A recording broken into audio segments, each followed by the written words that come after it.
eto na naman, may bago na namang issue na lumabas. Ano ba naman yan? Ang dami nagme-message sa akin, tapos pilit na pinag-aaway kami ni Maharlika.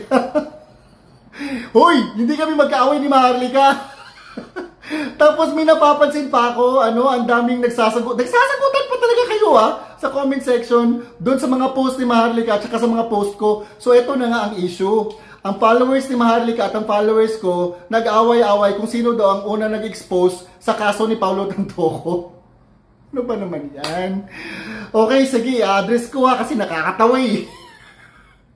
So eto na nga, etong totoo If you have been following me this past few months, alam niyo talaga ako ng trabaho dito sa Amerika. Busy ako, wala talaga akong panahon, wala talaga akong alam, sa totoo lang, wala akong panahon alamin ko anong mga ganap dyan sa Pinas. Kaso nga lang that day, nung nangyari yung case nga, di ba? Ang daming ganap dito sa neighborhood namin. Ganito kasi talaga dito.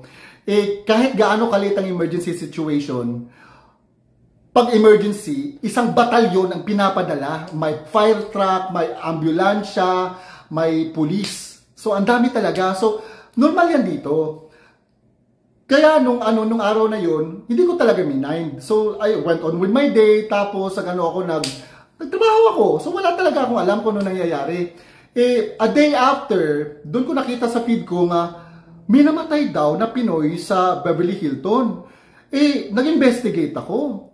So, yun nga, nagkataon nga lang na may mga connections ako, tapos ako na ko yung mga dots. Yung araw na yun, doon ko nalaman na si Maharlika has been talking about this pala in the longest time. So, hindi ko nga alam kung sinong nag-reach out ng una. Basta kami, parang nag-comment ako sa sa isa sa mga post niya, tapos I think she saw one of my vids.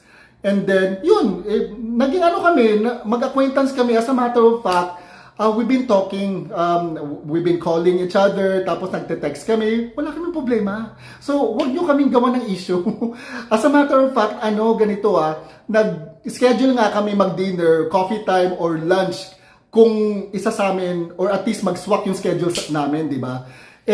Busy ako, busy din si Mother Dragon natin. Yun nga, wala talaga kaming issue. So please, ano ba yan? Iwasan natin maggawa ng issue. Let us not make a divide. Kasi ito, para to kay PRRD, para to sa Pilipinas, para to sa ating lahat. Kaya wag tayong mag-away-away kung sino ang nauna. Boy, sige, ibigay ko na lang kay Mother Dragon kung sinong nauna. Pero sa totoo lang, wala talaga akong alam. Nung video na yun, nung gumawa ko ng video, hindi ko rin alam na pag-usapan na pala ni Mother Dragon to sa online. Nagkataon lang na yun nga lang, malapit sa bahay namin kung saan nangyari yung krimen. Kaya ako ng video. The rest is history. And then we became friends. So, please, huwag nyo kaming gawa ng issue kasi okay kami ni Mother Dragon. Okay? Hi, magandang araw sa ating lahat. Eto na.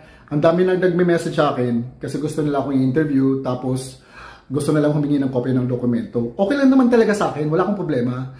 As a matter of fact, I'm all for freedom of information. Gusto ko talaga malaman ng buong bayan ko anong nangyayari at anong nangyari doon sa Beverly Hilton. Kaya nga lang, itong mga taong nag-message sa akin at gusto na lang akong i-interview daw, tapos gusto na lang humingi ng kopya ng dokumento, alam na alam ko na itong mga taong to, mga supporters to na, mga DDS daw sila. Kaya nga lang, sa kasagsagan ng nangyari dito sa Beverly Hilton, sabi nila fake news daw ako, tapos cloud chaser daw ako. Okay, first of all, hindi ko kailangan mag-cloud chasing. Kasi itong Facebook ko, wala akong pera dito. Hindi ako kumikita. Ginagawa ko lang talaga to kasi gusto kong malaman ng buong bayan kung anong nangyari doon. And I love my countrymen and I love my country. That's the whole reason why I'm doing the things that I'm doing. Okay? Tapos ngayon, gusto nyo i-interview ako, tapos gusto nyo bigyan ko kayo ng dokumento after all the things that you have said against me? Ang kapal naman ng mukha nyo. Wala namang ganyanan. Do DDS kayo, alam ko naman kung nasan talaga ang puso nyo. Ewan ko ba kung bakit galit kayo sa akin noon? Kayo gusto nyo akong i-interview, tapos gusto nyo magbigay ako ng kopya ng dokumento?